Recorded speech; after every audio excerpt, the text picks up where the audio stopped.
ओम वंदे गौ मातरम। मित्रों, आयुर्वेद शास्त्र में वर्षा ऋतु को रोगों की ऋतु कहा गया है। यानी कि इस ऋतु में कोई भी रोग शीघ्रता से पकड़ता है, क्योंकि इस समय सूर्य होता नहीं है, सूर्य की ऊर्जा होती नहीं है, तो भाई शरीर थोड़ा आलस में थोड़ा निढाल पड़ा होता है। तो ऐसी स्थिति में हमारे खान पान का भी कुछ व्यवस्था हमारे आयुर्वेद शास्त्र ने बताई है कि इस ऋतु में आपको क्या नहीं खाना चाहिए और क्या खाना चाहिए। तो इस ऋतु में आपको खाना चाहिए जो जल्दी पच जाए, ऐसा आहार लेना चाहिए। और जो नहीं खाना चाहिए वो है क्या? कंदमूल। जो भूमि से लगकर उगते हैं, ऐसी कोई चीज़ आपको नहीं खानी है। जो जड़ों में उगती है वो भी नहीं खानी है, जैसे आलू, प्याज, शकरकंद, अदरक, लहसुन। आप देखिए, प्याज और लहसुन में ऊपर छिलका होता है, किंतु जब वो वर्षा ऋतु में होता है ना, वो छिलके थोड़े नरम पड़ जाते हैं, उसमें कभी कभी थोड़ा फंगस भी लग जाता है। तो ये जो फंगस की स्थिति बन जाती है ना, ये सारी की सारी हमारे स्वास्थ्य के लिए अत्यधिक हानिकारक होती है।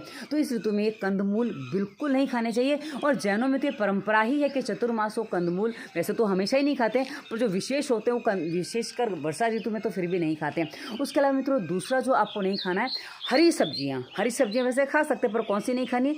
जो ज़मीन को लगकर उगती हैं, जैसे पालक है, मेथी है, धनिया है, चौलाई है। ऐसी जितनी भी सब्जियां जो ज़मीन से पौधा उग के वहीं बस इतना सा रह जाता है, वो आपको कोई भी सब्जी नहीं खानी है। ये सारी की सारी सब्जियां आपके लिए हानिकारक हो सकती है, क्योंकि वर्षा ऋतु में जो भूमि पर पानी भर जाता है, जो बरसता है, जो भर जाता है, उस स्थिति में उसमें कई बार जीवाणु कीटाणु पनप जाते हैं और उसमें पानी की अधिकता होती है और वो सड़ने जल्दी लग जाते हैं। इसलिए इन चीज़ों से आपको बचना चाहिए।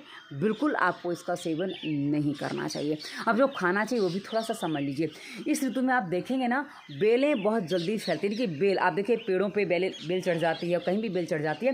तो इस ऋतु में आपको जो सब्जियां खानी है ना, वो बेल पे लगने वाली सब्जियां खानी है, जैसे कुंदरू, परवल, लौकी, तोरी, ये सब बेलों पे लगती हैं।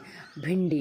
मित्रों, ये जो सब्जियां हैं ना, जो मैंने अभी बताई हैं, ऐसी जितनी भी सब्जी, क्योंकि आप किस प्रांत में रहते हैं वहाँ कौन सी सब्जी बेल पर लग रही है वो आप देख सकते हैं और उस हिसाब से वो खा सकते हैं। तो क्या है ना, ये जो सब्जियां बेलों पे लगती हैं ना, ये ज़मीन के संपर्क में नहीं होती हैं और प्लस इसमें पानी भरपूर मात्रा में होता है, क्योंकि वर्षा ऋतु में लोग पानी कम पीते हैं। पर सब्जी बनाने में एक बात ध्यान रखें, इन सब्जियों को आपको कल्हारना यानी कि भूनना नहीं है।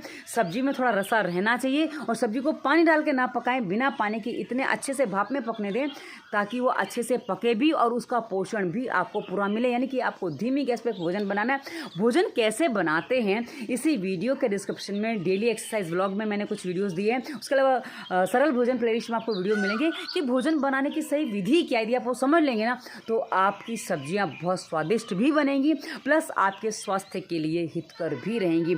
तो भोजन पकाने का थोड़ा सा तरीका विधि सुधार लीजिए, ताकि आपका भोजन आपके लिए लाभकारी हो।